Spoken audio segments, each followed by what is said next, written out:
Good evening, ladies and gentlemen. Heel Team 6 Wrestling is proud to present the Bodega Wrestling Podcast. So sit back, relax, and enjoy the ride.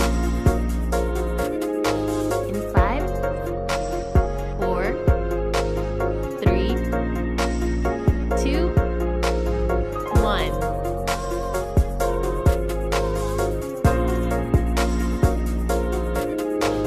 Good afternoon, ladies and gentlemen, and welcome to another episode of the Bodega Wrestling Podcast. It is I, your quintessential Puerto Rican muffin, bringing you all the week's news. And today I actually found a co-host for the show, and you know who he is. He's from the mean streets of Pinellas Park in Florida. We remember Pac or Neville as the man that gravity forgot. Well, ladies and gentlemen, this man is the man that hate left behind to keep him in his work. So the one and only Mr. Chef. Mr. Chef, how are you, sir? I'm good, brother. I'm good. I love the introduction. It makes me feel all warm and fuzzy inside. It's like I got that hate thing ready to just go over the top this show. So you basically is just a volcano of hate right now, folks. I'm a raging volcano. I'm ready to explode. Yes, with all the hate, just lava coming out of it. Well, like always, ladies and gentlemen, don't forget to follow us on YouTube. Don't forget to subscribe. Hit that little bell button to get notifications. And don't forget to follow us on Twitter at Bodega Wrestling. With that said, let's jump into this week's wrestling news that we have a lot. And we'll start with Monday Night Raw. And to be honest with you, ladies and gentlemen, I didn't see anything special about the show. It was 3 hours of like, to me. The only thing that I actually liked from the show was the main event between Drew McIntyre and Dean Ambrose, which means Dean Ambrose is on a humongous losing streak, and that just means that he is really leaving from the company because he's just putting over McIntyre like there's no tomorrow. Which I'm fine with that, but I mean, if Rollins is really leaving, Ambrose is really leaving, man, they just let him just take everything out because this guy hasn't won a match since he beat EC3 with a roll-up. And that was like 2 months ago. So, I don't know. So, Mr. Chef, what do you think about the show? Anything that stood out for you? Anything that you didn't like? No, I mean, I kind of agree with you to the exact T. I don't think there was something. Raw actually kind of bored me this week. The last week one was all right. This one was a hard one to watch. Let's just go into the one thing I did. Like, I'm a big Drew fan. I love Drew, and watching him destroy a member of the Shield, I am so anti-Shield. I don't like any of them. I appreciate Seth Rollins' work. Let me just say that, but I'm not a fan. Watching Drew just manhandle this dude, and I don't know if this guy is definitely leaving because it really feels like they're writing him off because they're jobbing the shit out of him. But for all you Dean Ambrose fans out there, I'm not going to apologize for what Uncle Vince is doing to him. That's not my place. They don't pay me. I don't know Uncle Vince, but they're jobbing this poor bastard out. And like I said, I have no problem with it if it's the Drew Galloway because, Drew's a serious talent. This is a world champion all over the world. And it was like the only one thing that really stood out that I really enjoyed. So, I mean, it was kind of a lackluster night. Yeah, I mean, I agree with you what you said about Drew Galloway. I mean, he is a superstar talent. And unfortunately, if they're going to use Ambrose in that way, then at least they're using them for a right person, not just somebody else. Like, oh, we're just going to take this guy, put him in there and see what happens. So, I just think it was kind of a crappy show just almost a week before WrestleMania. So I thought that was weird. But, we go to Smackdown on Tuesday. Smackdown was way, way better. The Kofi Kingston, championship thing is getting steam. They had New Day do a wrestled like 5 matches by themselves, and if they won, then Coffee was gonna go in, and they did win. They won all their matches, the last one being against Daniel Bryan and his new lackey.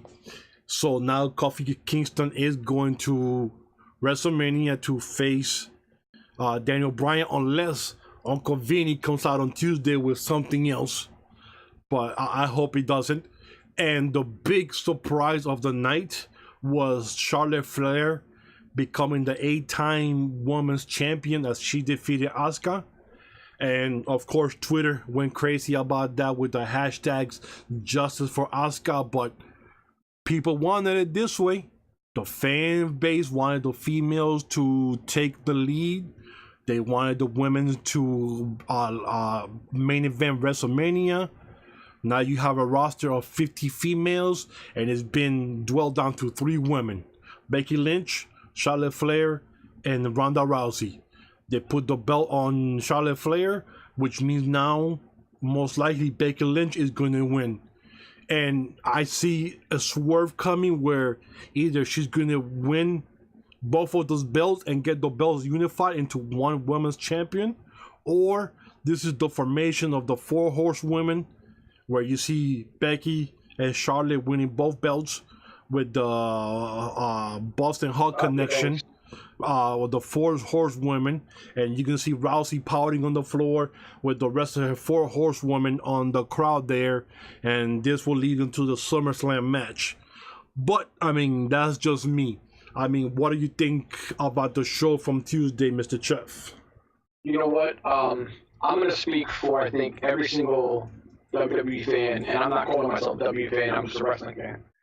I think that nobody wants Charlotte Flair in that main event with Ronda Rousey and Becky Lynch. Like, everybody that I know will always keep saying everybody wants Becky Lynch versus Ronda Rousey. That's the main event.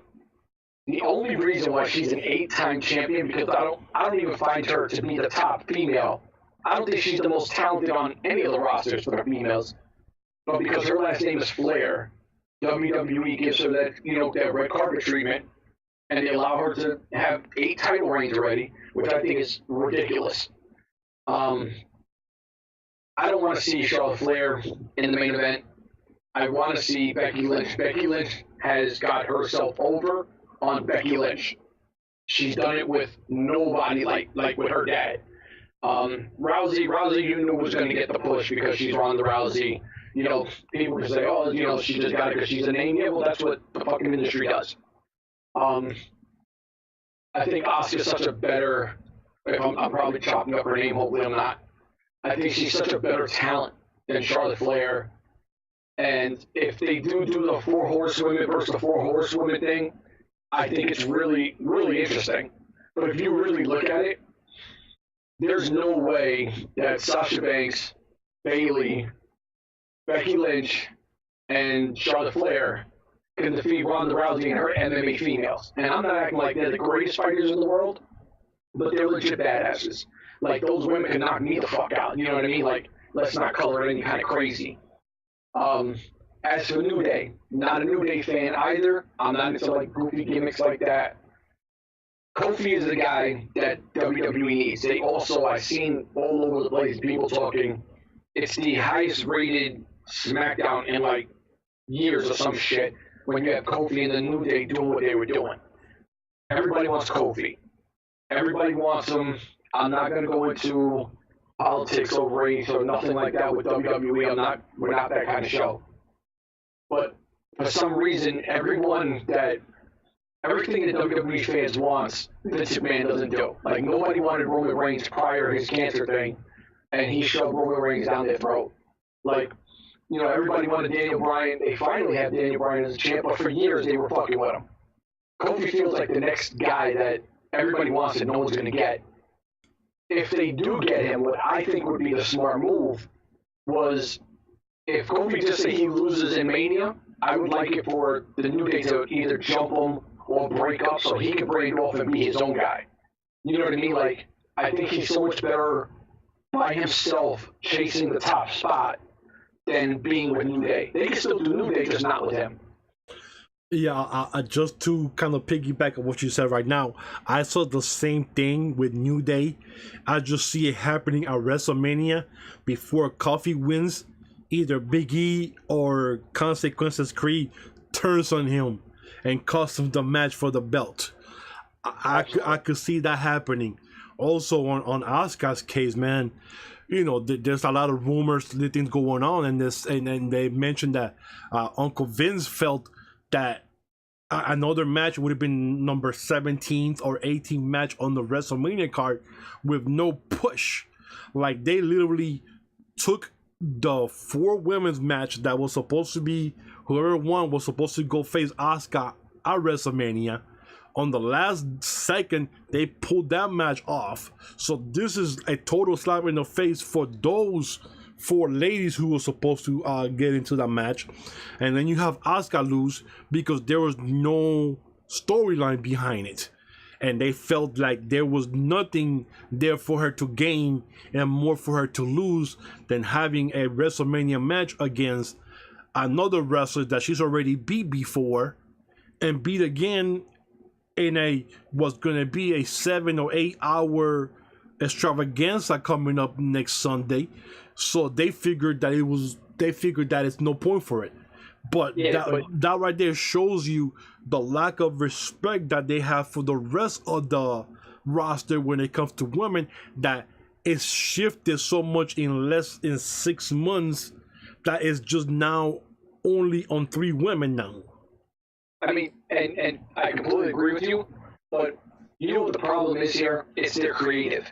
Because if you felt that nothing was leading up, isn't that your job to storyline to lead up? Like, this isn't the talent's job. That's what you have a creative team for. You say, this is the angle we're going to go with. This is how we're going to build this up.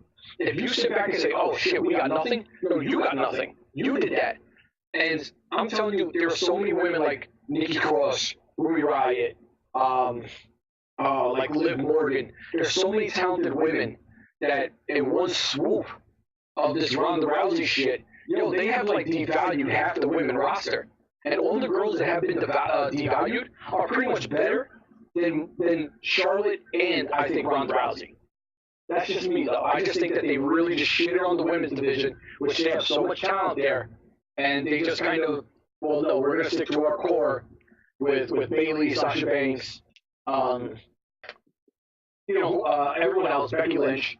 And then even if you look, like, what has Nia Jax done in forever? She hasn't done shit.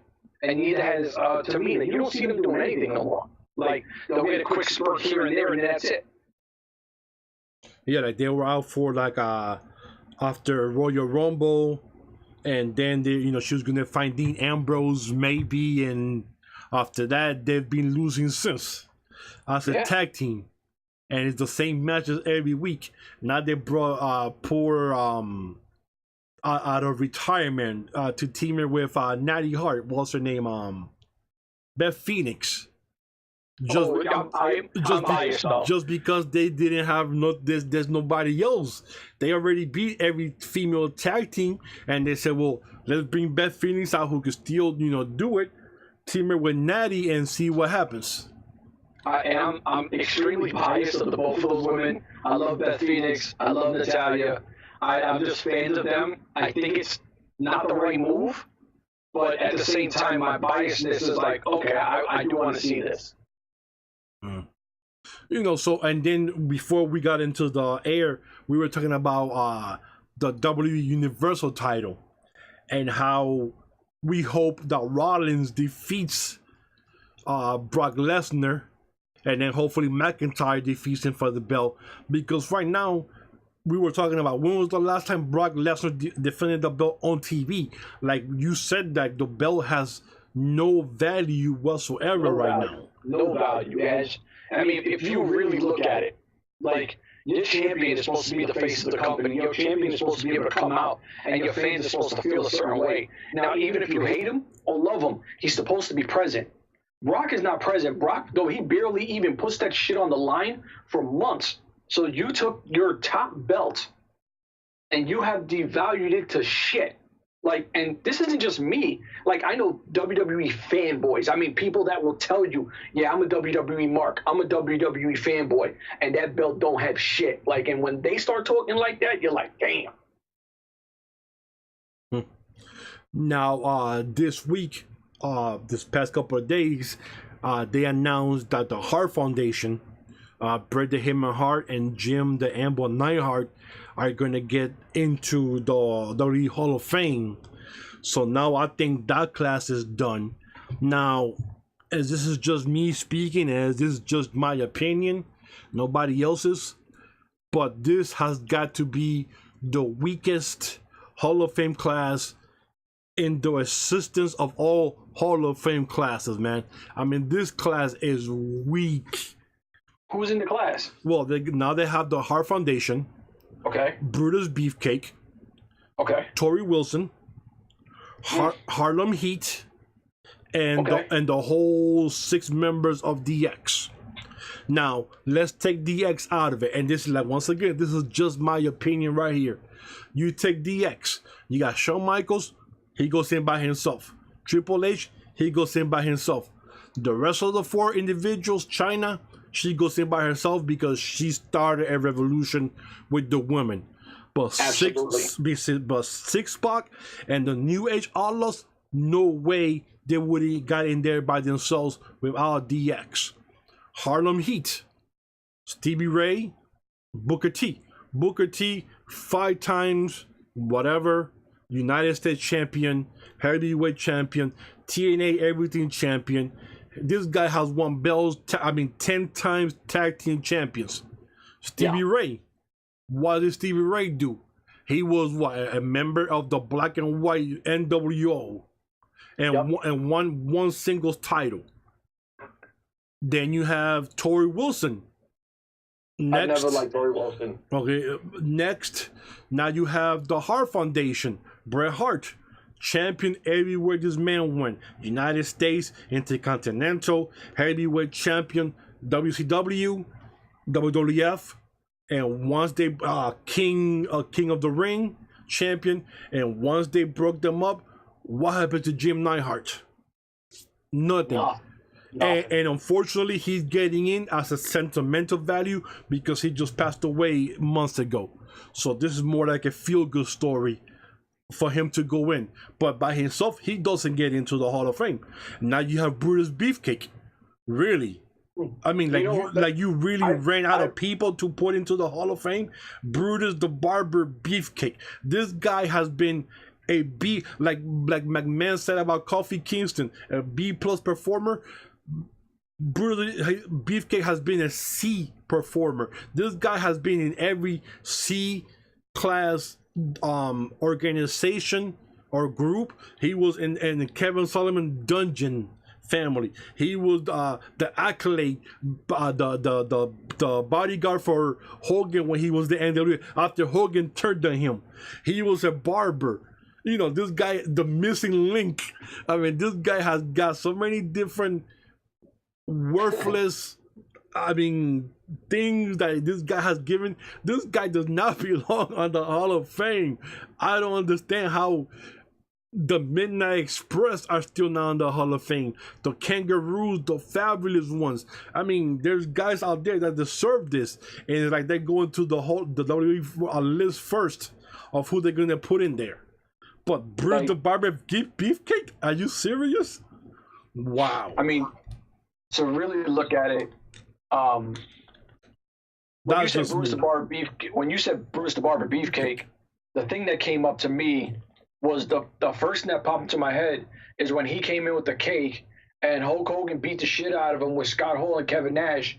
And he was like, I would do this to my best friend. What do you think I would do to you? You know, like when he was all hulking up doing that crazy shit. Torrie Wilson, whatever. I could see Harlem Heat because of the WCW reign, the NWO thing. I could see that. I mean, Booker T's a legend. You give that to him all day. Well, yeah, but Booker T's already been there already. Yeah. I think this is more of a tribute to WCW. You know what I mean? I think that's where Stevie Ray winds up falling into that category because by himself, I completely agree with you. that he is not I don't know, I don't want to say worthy because that's fucked up, but I don't think that he has the resume to get in. Yeah, right there, the resume. Tori Wilson, off the top of my head, I don't even remember her doing anything valid. The DX guys, I completely agree with you. If it wasn't for DX, I don't see the Road Dogg, Jesse James, I love Badass Billy Gunn. Like, I love those guys. X-Pac never really, even when he was 6 or 1, 2, 3 Kid or whatever the fucking NWO, I was never a big X-Pac guy.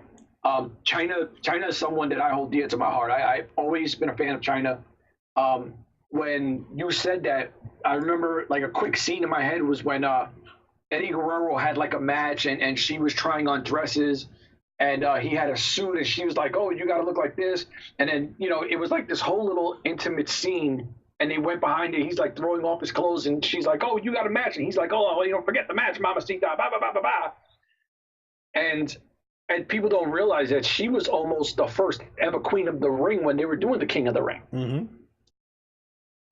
And she did pin Eddie too. Like, these two, to me, she changed the women's division. Like, and I'm just extremely biased. So I'm glad she's finally going in, but it is a weak Hall of Fame group.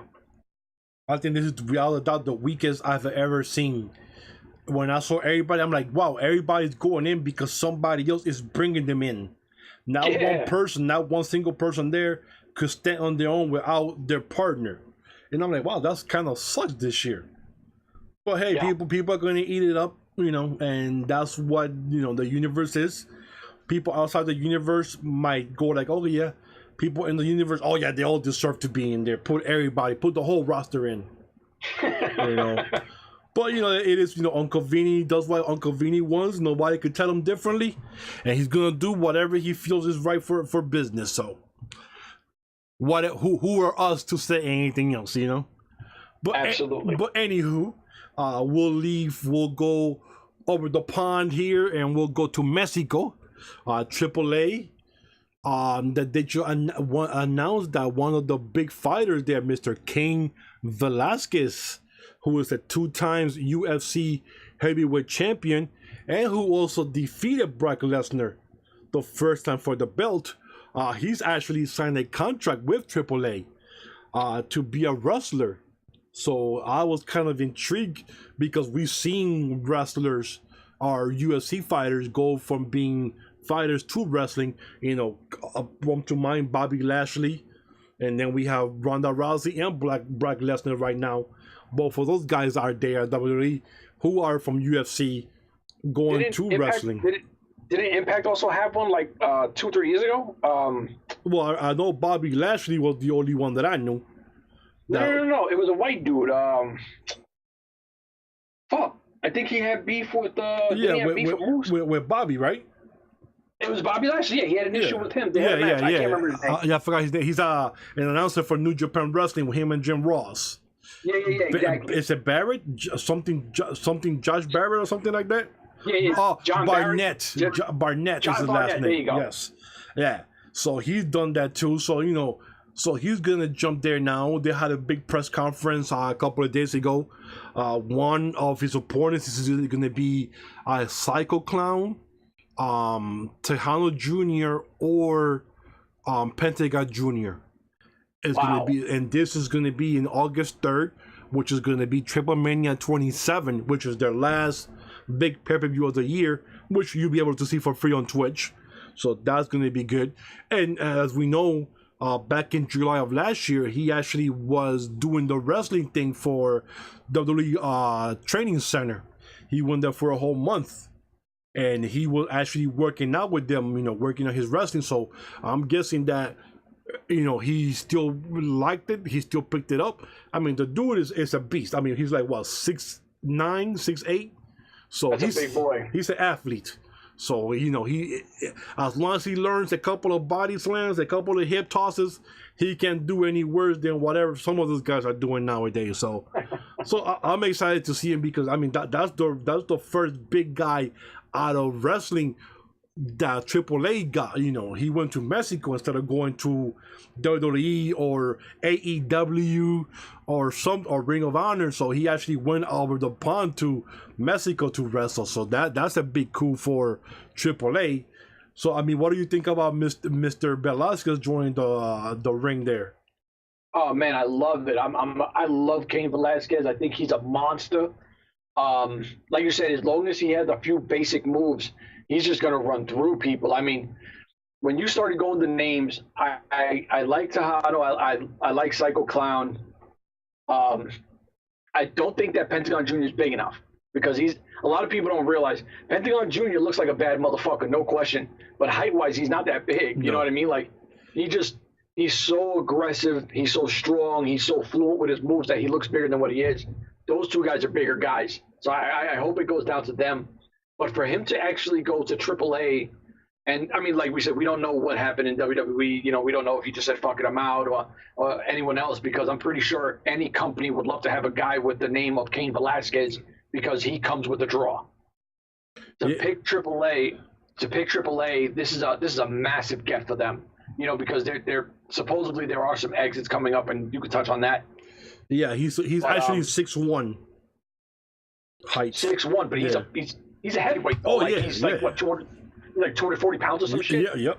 240, yeah. So this guy, he's just a monster. He's fast. He's not one of these big slow dudes. Like this is going to be something that I hope we see a lot of. I hope that he becomes, shot to the top, taking people out, being a monster that he is. And I think that this is going to help AAA go to the next step, Yeah.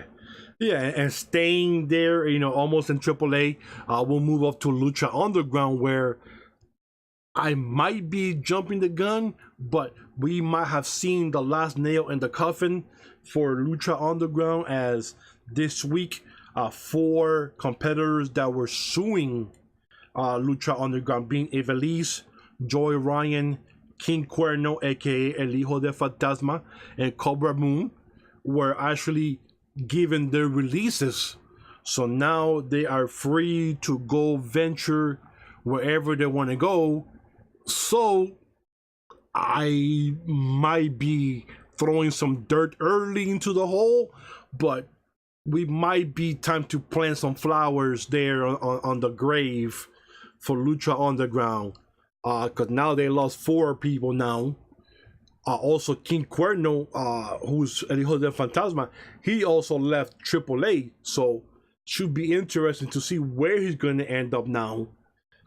So I mean, this is some humongous news there coming up from Lucha Underground, with this guy's finally being free to pursue other venues, even though they were still able to wrestle for other places, not anybody big like AEW or Ring of Honor or WWE, because they were still on their contract. So now, who knows where we're gonna see these guys now, man?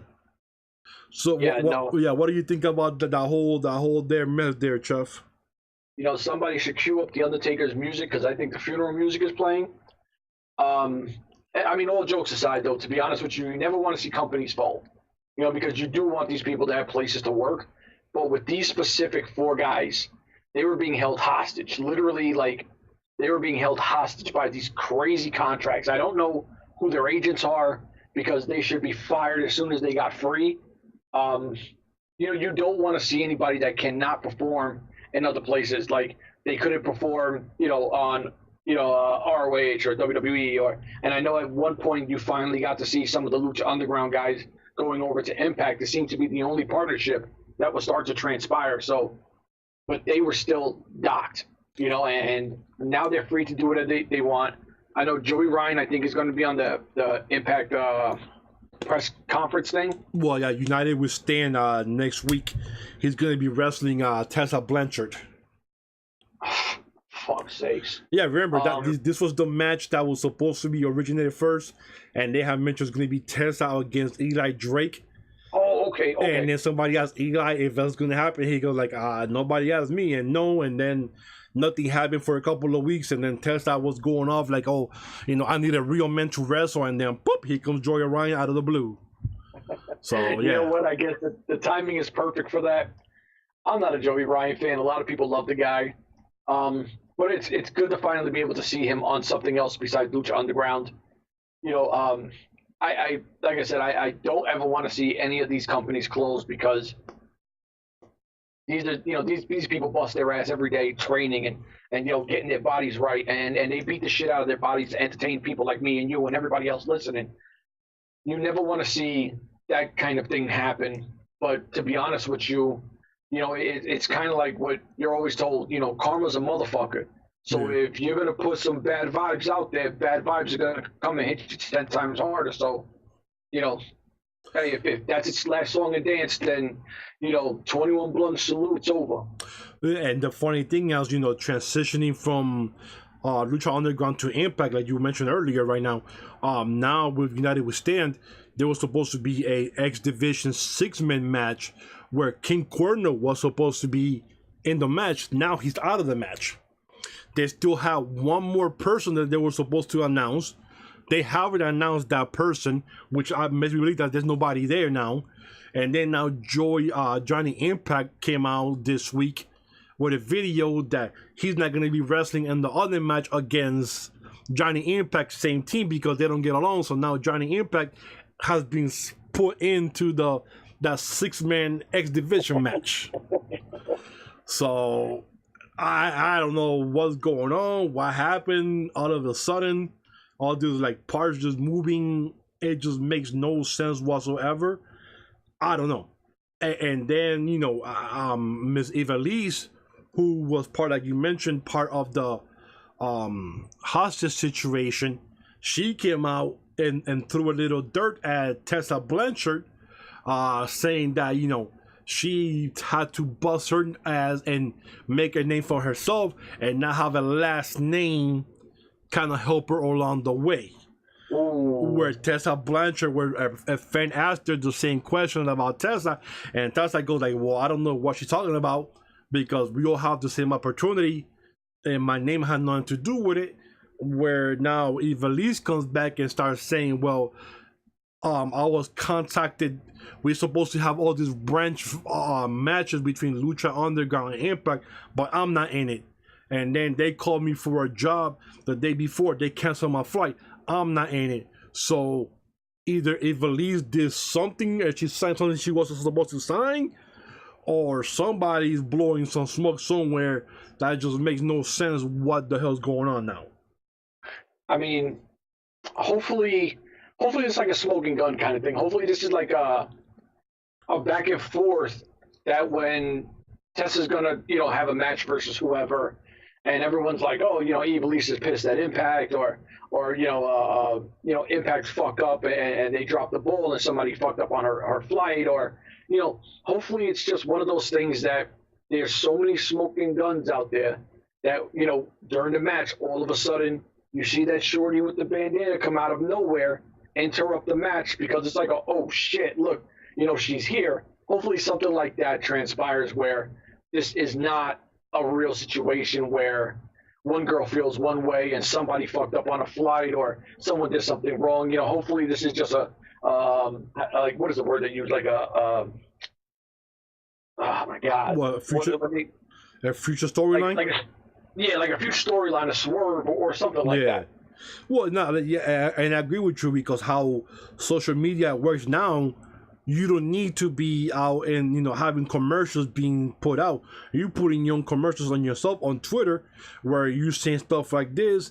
Now they go back and forth. We get the fans like ourselves jumping up and down like, oh my God, look, they're talking crap to each other.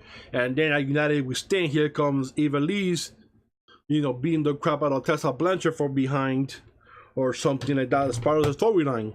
So that could happen. Hopefully. That could happen.